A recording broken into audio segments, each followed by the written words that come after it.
Alhamdulillah. Alhamdulillahi Rabbil Alamin. Wassalatu wassalamu ala ashrafil anbiya'i wal mursalin wa ala alihi wa sahbihi ajma'in. Ashhadu an la ilaha illallah wahdahu la syarika lahu.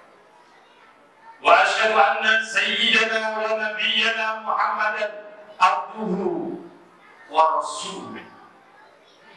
Allahumma salli wa sallim wa barik ala sayyidina Muhammadin al-Fatih lima ukhriqa wal khatim lima sabaqa nasiril haqqi bil haqqi wal hadi ila siratikal mustaqim wa ala alihi haqqa qadrihi wa miqdarihi. Amma ba'd. Fa ya ayyuhal hadir usikum wa iyaya bitaqwallah kama qala Allah ta'ala fil Qur'anil Karim. Ya ayyuhalladzina amanu, ya ayyuhalladzina amanu, ya ayyuhalladzina amanu ittaqullah haqqa tuqatih wa la tamutunna illa wa antum muslimun. Wa qala Allah Ta'ala fil Qur'anil Karim fi surah An-Nisa, Inna Allaha jami'ul munafiqina wal kafirina min jahannama jami'an.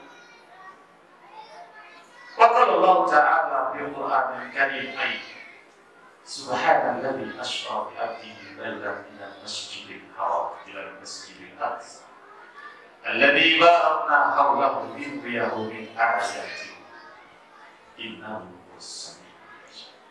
Shadaqallah wa shadaqa rasuluhun nabiyyu.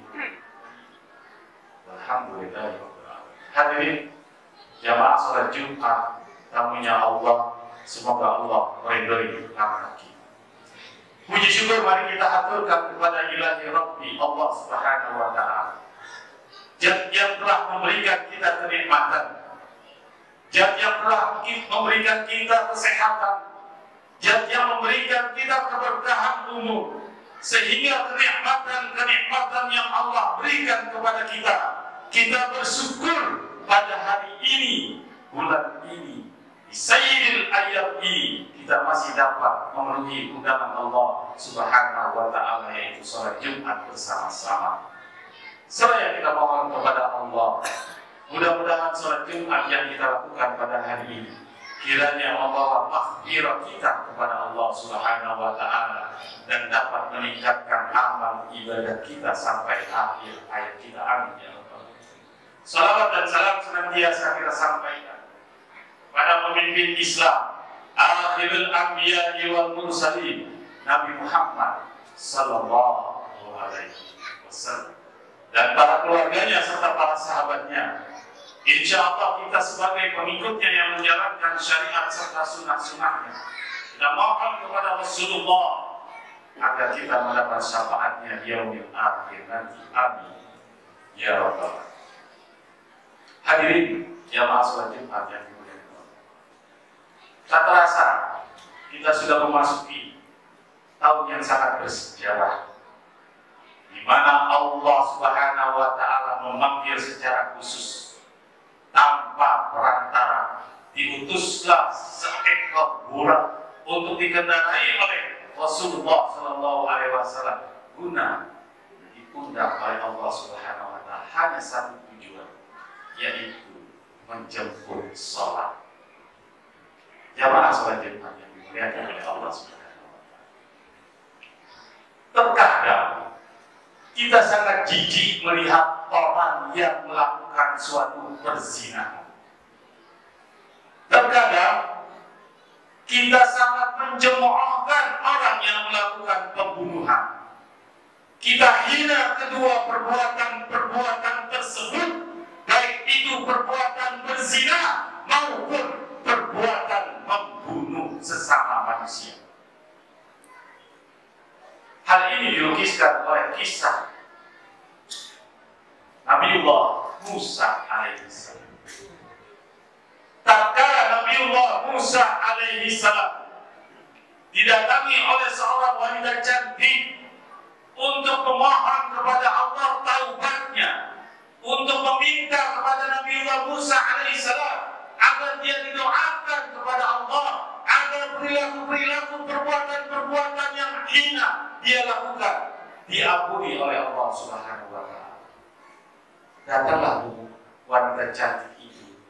Assalamualaikum ya Nabiullah Musa. Dihaturkan hajatnya.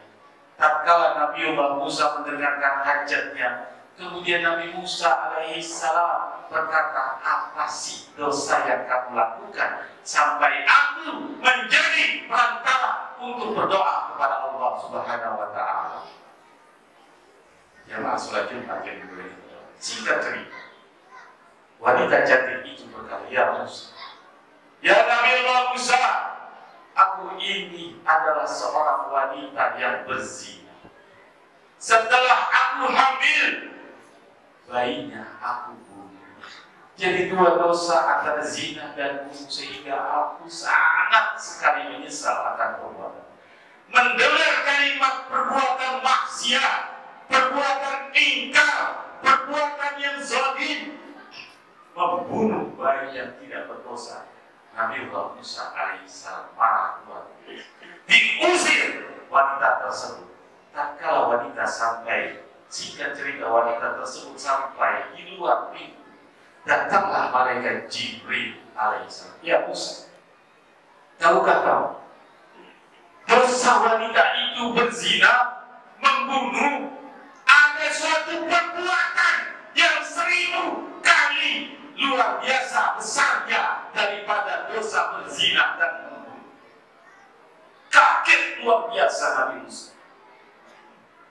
Berzina perbuatan yang hina, membunuh perbuatan yang buruk, tapi ada lebih perbuatan yang 1000 kali luar biasa dosanya lebih besar daripada berzina dan Nabi Musa bertanya kepada malaikat Jibril, ya Jibril, perbuatan apa? Ya Musa, perbuatan itu adalah perbuatan orang yang tidak taat kepada Allah alias tidak beribadah atau sholat kepada Allah Subhanahu wa Ta'ala. Orang yang tidak sholat dosanya lebih besar 1000 kali daripada orang yang berzina. Dosanya lebih besar 1000 kali daripada orang yang bunuh. Kita tidak sadari. Padahal Rasulullah SAW dipanggil oleh Allah Subhanahu wa Ta'ala dengan undangan khusus. Rasulullah membela umatnya dari 50 kali perintah sholat diringankan. 9 kali Rasulullah bolak-balik untuk meringankan agar sholatnya diringankan sampai 5 kali sehari semalam. Saking sayangnya Rasulullah kepada umat. Tapi kita lihat data ini, banyak sekali pemuda-pemuda Islam yang mengaku beriman kepada Allah di seluruh Indonesia. Hanya 30% umat Islam yang melakukan ibadah sholat. Luar biasa. Timbul pertanyaan, kenapa dosa berzina, dosa membunuh lebih besar daripada perbuatan yang akan kita lakukan, yaitu sholat 1000 kali lipat. Hadirin jamaah sholat Jumat yang dimuliakan oleh Allah. Dalam suatu hadis diriwayatkan oleh Imam Bukhari dan Muslim, jika kita tidak melaksanakan sholat subuh 1 kali saja tanpa ada penyesalan. Sekali lagi, jika kita tidak melaksanakan atau meninggalkan sholat subuh 1 kali saja tanpa ada penyesalan dan ampunan dia minta kepada Allah, maka dia mendapat 30 tahun siksaan di akhirat. Kalau berzina, 1 kali berzina 40 tahun di dunia. Ini 30 tahun akan Allah siksa. 1 hari saja, 1 hari saja di yaumil pembalasan Allah, yaitu 60 tahun di dunia. 60 tahun 1 hari.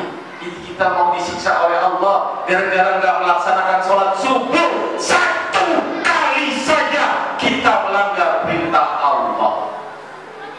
Makanya dosanya lebih besar daripada orang yang berbuat zina 1000 kali lipat.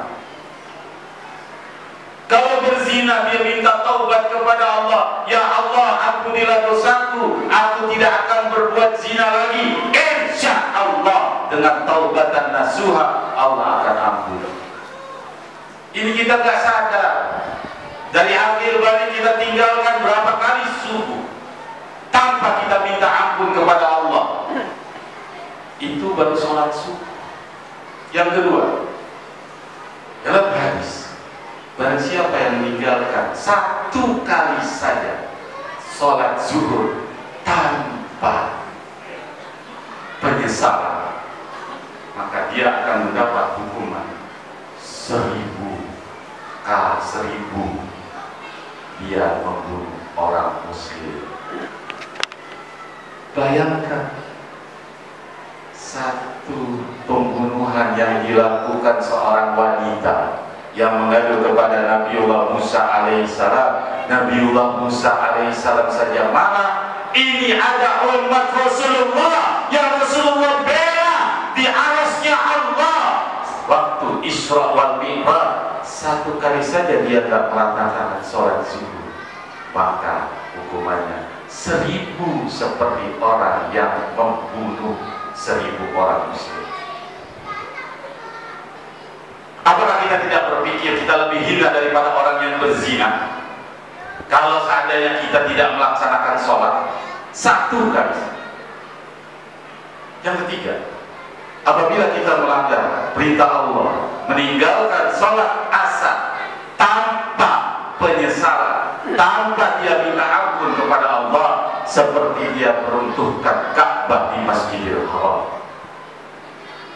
Ini jangan main-main. Jangan berkata, itu kan umpama. Oh, silakan saja kalau ini hadis sahih. Pantas Rasulullah Shallallahu Alaihi Wasallam beliau bersabda, awal ma yuhasabu yaumal qiyamah as-shalah.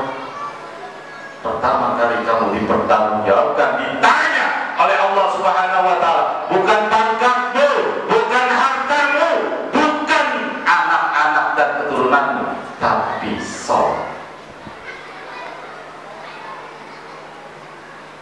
Yang keempat, apabila kita meninggalkan sholat maghrib 1 kali saja, maka sama seperti dia berzina. Bagi laki-laki berzina dengan ibunya, dan bagi perempuan berzina dengan ayahnya.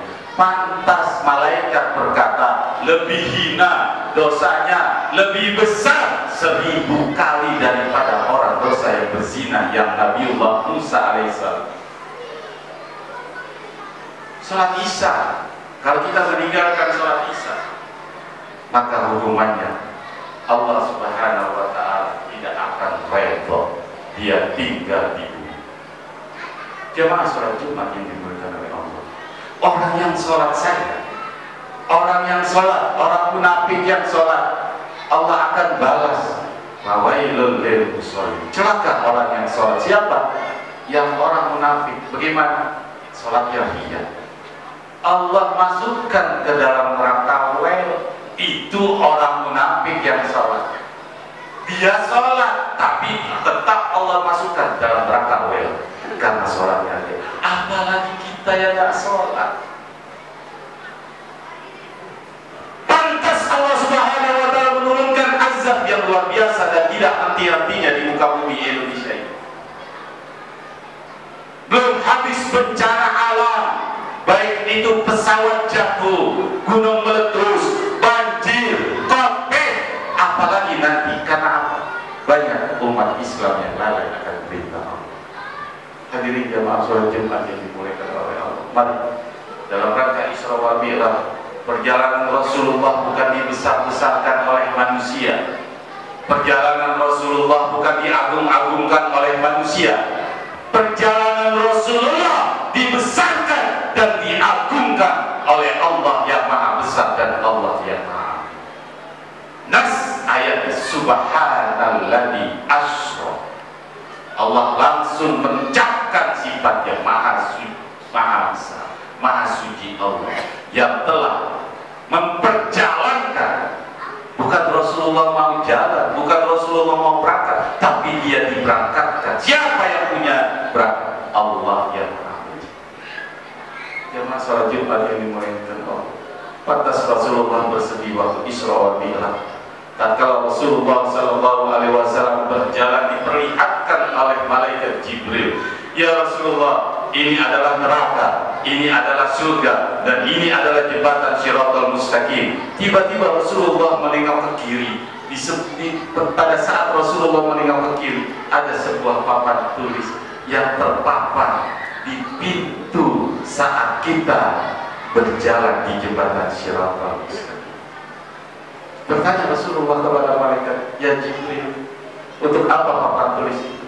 Jibril menangis sambil memeluk Rasulullah SAW dengan 600 sayapnya. Satu sayapnya aja bisa merangkul bumi, tapi Rasulullah dipeluk dengan 600 sayap. Menangis malaikat Jibril, ya Rasulullah, papan tulis itu Allah siapkan untuk umatku, wahai Rasulullah. Kaget Rasulullah, kaget. Dikatakan umatnya disiapkan sebuah papan tulis. Ya Rasulullah, apabila umatku tercantum namanya di papan tulis itu, insya Allah aku yakin dia akan masuk ke dalam neraka. Lebih kaget lagi umatnya dimasukkan ke dalam neraka pada saat tercantum namanya papan tulis. Bertanya Rasulullah, ya Jibril, umatku yang bagaimana apabila tercantum namanya di papan tulis? Ya Rasulullah, apabila umatku satu kali saja tercantum namanya, alias apabila umatku satu kali saja tidak melakukan salat yang Allah takdirkan kepada umatku dan engkau, satu kali saja, maka namanya tercantum di sini. Satu kali nama kita tercantum, alias akan masuk ke dalam nerakanya Allah. Sehari semalam kita berapa? 5 kali. Apakah mungkin 5 setiap hari nama kita tercantum di papan tulis? Saudara-saudara jamaah sholat Jumat yang dimuliakan oleh Allah yang tahu, apakah kira-kira namaku, nama saya, nama istriku, nama anakku tercantum di papan tulis yang Allah siapkan? Jangan main-main Pak sama sholat. Man taraka sholata muta'ammidan faqad kafara jihad. Walaupun ikhtilaf ulama, barang siapa yang meninggalkan sholat dengan sengaja, maka dia hukumnya kafir. Karena dalam hadis Bukhari wa Muslim dinyatakan perbedaan umatku dengan orang kafir tarkus sholat. Antara orang kafir dan umatku, umat Islam, yaitu orang yang meninggalkan sholat. Orang kafir dan sholat, kita sholat. Kalau kita nggak sholat, sama kata Rasulullah seperti kafir. Di Isra wal Mi'raj ini, di tahun 2021 ini, mari kita introspeksi diri. Sudah sejauh mana sholat kita, dan sudah sebanyak mana sholat kita yang kita tinggalkan. Awal ma yuhasabu yaumal qiyamah as-shalah. Hati-hati Pak. Pertama kali diminta pertanggungjawaban bukan sedekah kita Pak. Sedekah kita hanya membantu. Taatnya kita kepada Allah yaitu sholat. Sholat adalah tanda kita berkomunikasi sama Allah. Tanpa kita berkomunikasi sama Allah, berarti kita melupakan Allah. Kita tidak perlu dengan Allah, padahal Allah yang Maha menciptakan kita. Mudah-mudahan sekelumit khutbah Jumat kali ini membawa gairah keimanan kita kepada Allah Subhanahu wa taala, sehingga umat Islam wabil khusus jamaah Masjid Ad-Diyar jangan sampai meninggalkan sholat yang Allah. Semoga bermanfaat. Mohon maaf lebih kurangnya. Yang benar dari Allah Subhanahu wa taala, kalimat-kalimat yang salah dari Al-Fahir, karena Al-Fahir penuh dengan kebodohan dan kezaliman. Barakallahu li wa lakum fil Qur'anil karim wa nafa'ni wa iyyakum bima fihi minal ayati wa dzikril hakim. Aqulu qawli hadza wa astaghfiru li wa lakum wa li syairil muslimina wal muslimat wal mu'minina wal mu'minat fastaghfiruh innahu huwal ghafurur rahim. Allahumma shalli ala sayyidina Muhammad wa ala ali sayyidina Muhammad.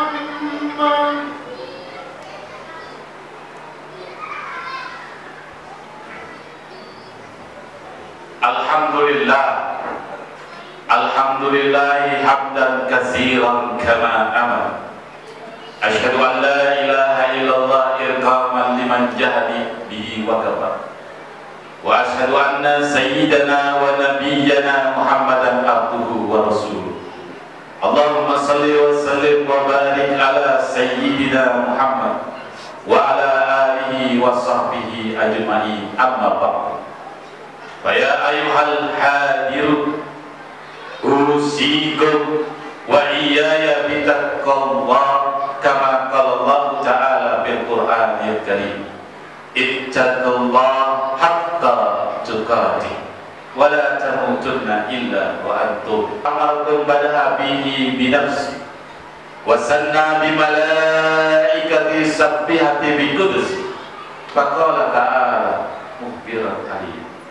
Inna Allah wa malaikatahu yusalluna ala nabi ya ayyuhalladzina amanu sallu alaihi wa sallimu taslima. Allahumma salli wa sallim wa barik. Wa radallahu ma'an arba'atil khulafa'ir rasyidin sayyidina Abi Bakrin wa Umar wa Utsman wa Ali wa ala baqiyatis sahabati wat tabi'in wa man tabi'ahum bi ihsanin ila yaumiddin wa alaina ma'hum bi rahmatika ya arhamar rahimin. Allahumma ighfir lil muslimina wal muslimat wal mu'minina wal mu'minat al ahya'i minhum wal amwat. Allahumma sallimna li ummati sayyidina Muhammad. Allahumma ighfir lana li ummati sayyidina Muhammad. Allahumma hdina li ummati sayyidina Muhammad. Allahumma hdina biman hadait wa afina biman afait wa tawallana biman tawallait wa barik lana bima a'tait wa qina bi rahmatika syarra ma qadait. Rabbana zalamna anfusana wa illam taghfir lana la tarhamna lanakunanna minal khasirin. Rabbana ya Allah atina fid dunya hasanah wa bil akhirati hasanah wa qina adzabannar wa qina adzabannar wa qina adzabannar. Ibadallah, innallaha